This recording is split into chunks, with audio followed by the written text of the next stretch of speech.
Good afternoon and welcome back to another session on my declassified Caribbean News and Network channel. Now, News Network channels, thank you so much for joining. Okay, so the title for this afternoon is the Jamaica-Guyana Deal, Deportees, Smart Cities, and the Future of the Caribbean. Jamaica and Guyana have announced deeper cooperation on housing development, with Prime Minister Andrew Holness praising Guyana's ability to rapidly build homes while cutting through bureaucratic delays. But is there a bigger story behind this partnership? As deportations from the United States, and we've heard about that through the whole matter of the third country nationals, continue to impact Caribbean nations, and governments increasingly discuss digital transformation, smart cities, AI, and modern urban planning. Important questions are emerging. Are Caribbean governments preparing for future migration pressures? What role will technology play in managing populations, housing, and public services? And what could these developments mean for sovereignty, privacy, and the future of the region? In this discussion, we examine the Jamaica-Guyana housing agreement, the growing push for smart cities, the challenge for deportations, and whether these trends are reshaping the Caribbean in ways many people have not yet considered. Join the conversation and share your views in the comments. So let's open up the conversation with Dr. Holness and his presentation about on the smart cities. All right, so let me just open up the screen here, share my screen with you, and let us see what he's saying about Guyana and Guyana's success of building, as it were, not smart cities, but fast tracking housing for its population and the entire development, the rapid development of Guyana, as he's suggesting.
Okay, thank you, Prime Minister Dr. Andrew Holness, for speaking. Now, we have been talking about in recent times the whole matter, the whole idea of smart cities, right? And many of you would notice he said that we'll be building communities. Now, what are these communities? And I'm just going to give you a smart insight, a brief look into what they mean by smart city. What is a smart city? So I'm going to put it up on the screen, and there we will look at what they're suggesting that these are going to be. So let me share my screen with you. Take this video off the screen. All the things about doing videos now, you all have these things on the screen, these advertisements. So let me skip it. And I'm going to come right to it now and show you what the smart cities entails, what it constitutes. Those of you who do not believe in it, is what it's going to be. It's on the agenda. It's clearly on the agenda of the World Economic Forum, the United Nations, and the United States also. And all the other countries are on board, including China, with the creation. In fact, I think China is perhaps the blueprint for smart cities. So let's get into the weeds of the matter, shall we?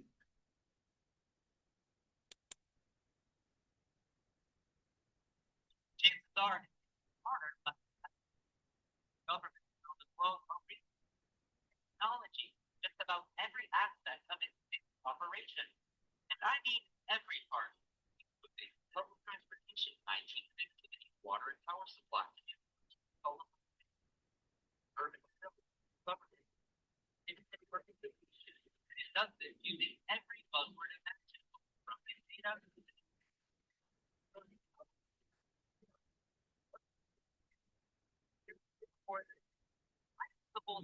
of the most collect data on daily living. Government is now deploying systems that can tell when people are smoking in prohibited zones or littering from high-rise housing. Singapore launched its own Smart Nation program in 2014 and will add more cameras like these, so the government can effectively monitor crowd density, cleanliness of public spaces, and even the exact movement of every locally registered vehicle. Much of the data is collected with an online platform called government access to outdated functioning in real time. It could help the government predict how crowds might react when explosions in a shopping mall or how infections might spread. By smart services from 20 government, it's now part of the government smart provided. Government provided app by now, which like be captured on a public camera directly. Also, this bill, all it has to be, your friend, finding your state care, registration, tracked the status of a relative, report a violation, now head over to Barcelona.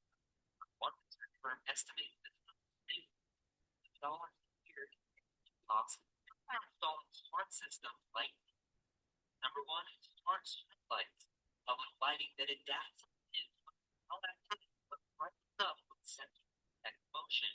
The second, parking sensors. Instead of driving in circles, spot park drivers give real-time information on an app which locates free parking spots, sensors on the street, lighting and metal detectors to help clear the spot loading area you occupy. Finally, garbage sensors, which are actually compact drop-off containers which have a exact effort height to dump the trash below ground. Automated waste collection not only lowers garbage problem, but also lowers cost and keeps that filter away.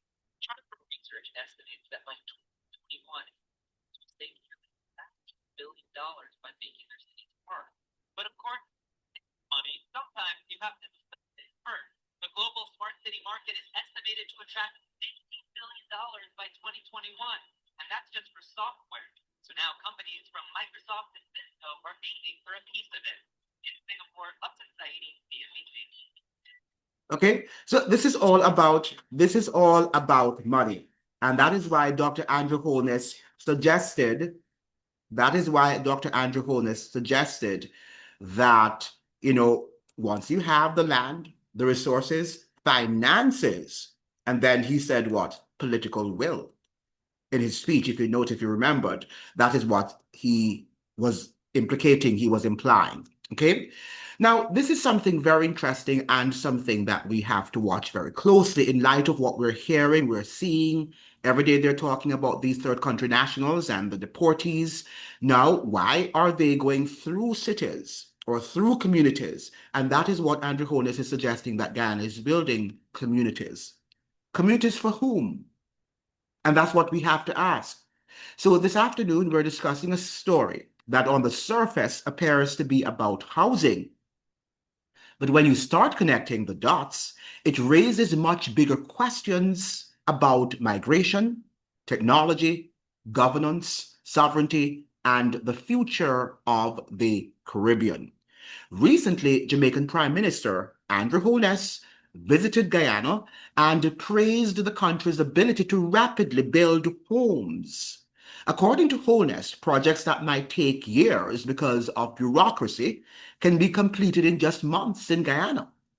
The two countries have now agreed to cooperate on housing development, with Guyana expected to assist Jamaica in building hundreds of homes. They said 300 homes on as its second phase of helping Jamaica to, in its recovery from last year's Hurricane Melissa. At first glance, that sounds like good news. Both countries face housing shortages. Thousands of families need affordable housing. Governments should be looking for solutions. But there are questions worth asking, and these are the reasons. Well, this is the reason for which this channel has been, designed. We have to ask the hard questions, which many times many of our podcasters and well, the journalists are not asking these questions. Why is housing becoming such an urgent priority across the Caribbean? Why are governments increasingly talking about modernization, digital transformation, smart cities, and AI-driven services? Now, I was listening to another extended speech by Dr. Andrew Holness in Guyana, and he suggested that what we have to do is move at the speed of thought, which means that we need to move rapidly. So why couldn't they have done that before? Now, we know that in Jamaica also, they set up this committee called NARA, and in which he also expounded on. And that committee is supposed to push things, according to Dr. Andrew Holness, at the speed of thought. So as soon as you think about it, it should be implemented, whether or not it's discussed in Parliament. And that is why they've also fast-tracked this third country nationals. Could that also be under NARA? Many Jamaicans do not read and do not read the fine tune when they read documents as NARA. So NARA could also have in it as well deportees and how they are handled. And they're not going to call them deportees, they're going to call them third country nationals. And as the United States ramps up deportations, are Caribbean governments preparing for demographic and social changes that the public is not fully discussing? We're going to explore these questions. Now, let's begin with what we know. Andrew Holness recently visited Guyana and expressed admiration for the speed at which the Guyanese government has been able to deliver housing projects. Guyana's oil boom has generated enormous revenues and has allowed the government to invest heavily in infrastructure, roads, and housing. Jamaica, meanwhile, continues to face a significant housing deficit. Successive governments have struggled to meet demand, and many young Jamaicans find home ownership increasingly out of reach. Now, let us contextualize that, because we know that in Jamaica you have what is called the National Housing Trust, the NHT, and that institution was founded in the 1970s. And it has enormous sums of money. The government, on the other hand, has privatized, based on what we know, that institution, and has allowed it to be building substandard homes for Jamaicans, homes that look like boxes. We must give Guyana its praise, based on what I have seen on the internet, for building homes that look relatively decent.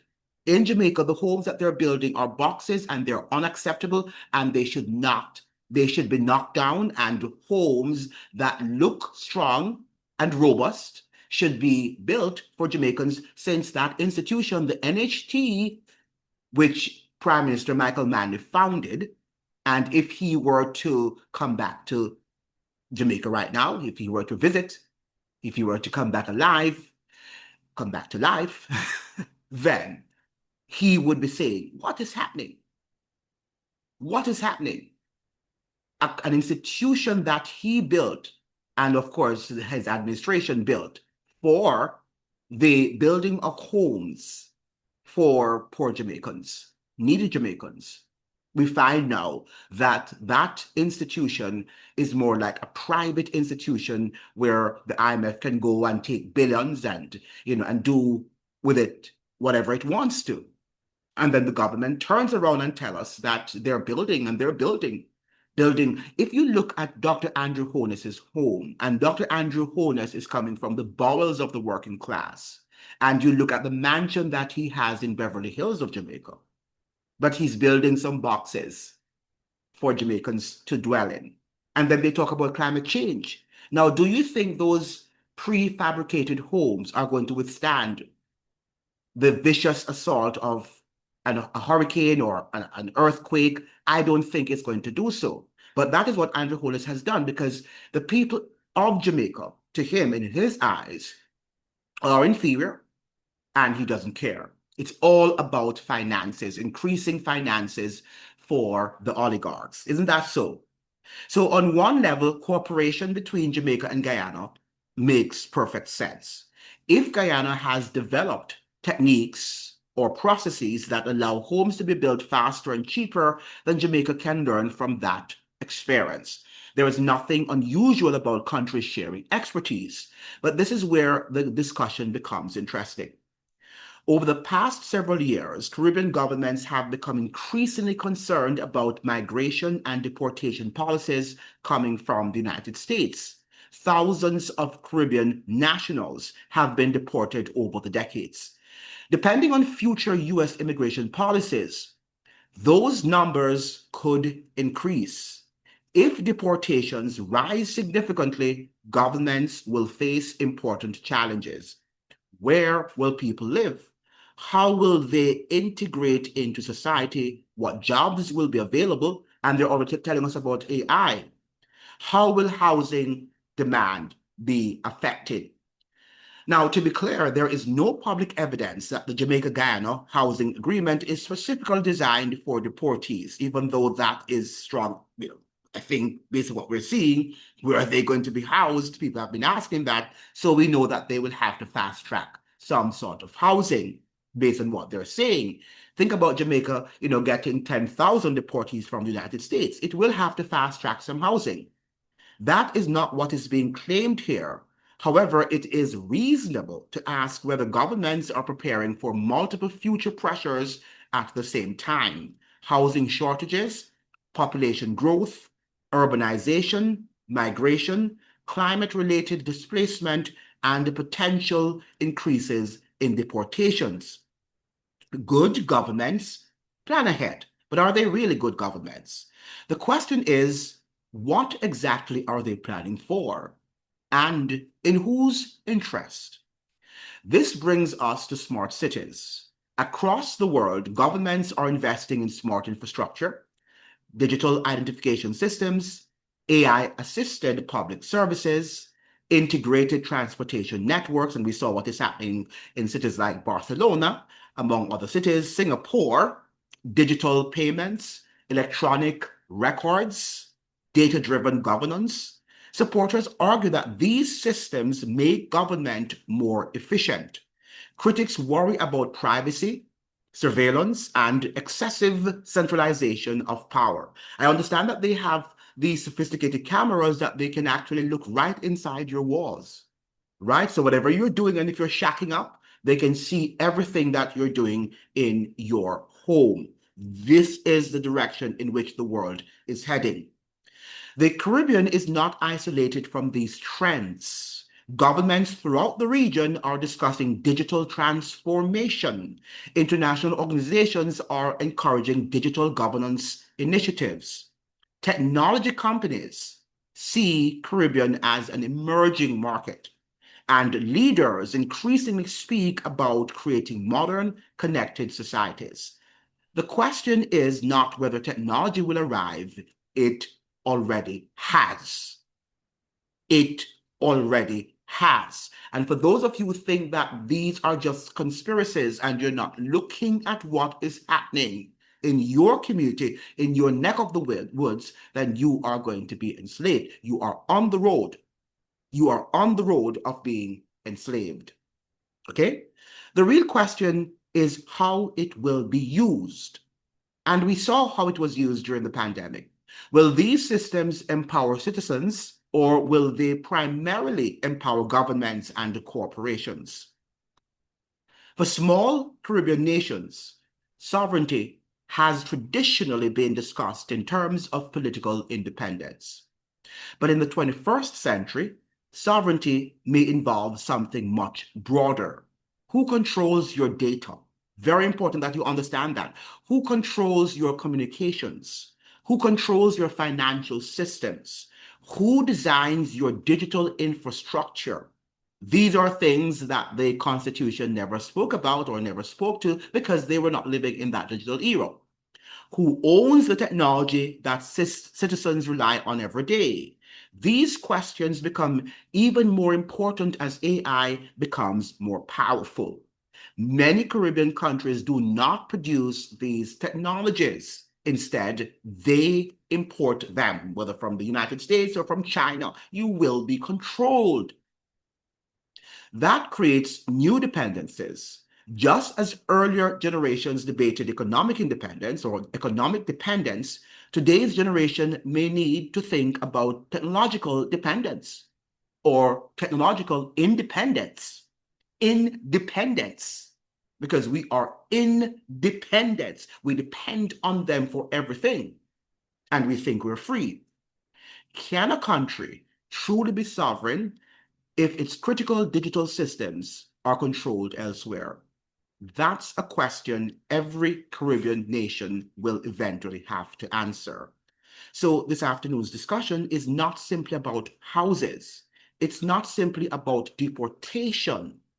It's simply not only about agriculture and all of the agreements that Andrew Holness and Irfan Ali might have signed off on. And it's not only about smart cities, it's about the future direction of Caribbean sovereignty. The Jamaica-Guyana partnership may represent a practical effort to solve real housing problems. It may also reflect the broader changes taking place across the region as governments prepare for a future shaped by technology, migration, urbanization, and global economic pressures. The challenge for Caribbean citizens is to stay informed, right? And that is, you need to stay informed. You need to follow what is happening in the news. You need to be able to be critically minded, critically aware. And many of us are not aware of what is happening in our neck of the woods, to say the least. We need also to ask questions and ensure that development serves the people rather than the other way around. But when they're telling you about $15 billion investment, it's not going to involve you. You are not going to be a part of that discussion. You are just an object to be used and will have to obey orders when orders are given. What do you think? Is the Jamaica-Guyana housing agreement simply about housing? Are governments preparing for future migration pressures? Do smart cities represent progress, or do they raise concerns about privacy and sovereignty? Let me know in the comments and let's have a respectful discussion. And you've got to learn to think now. And this is what this channel is all about. If you're new to the channel, please like, share, subscribe, and join us as we continue examining the forces shaping the Caribbean's future. Good evening, and thank you so much for joining. See you in another video chat.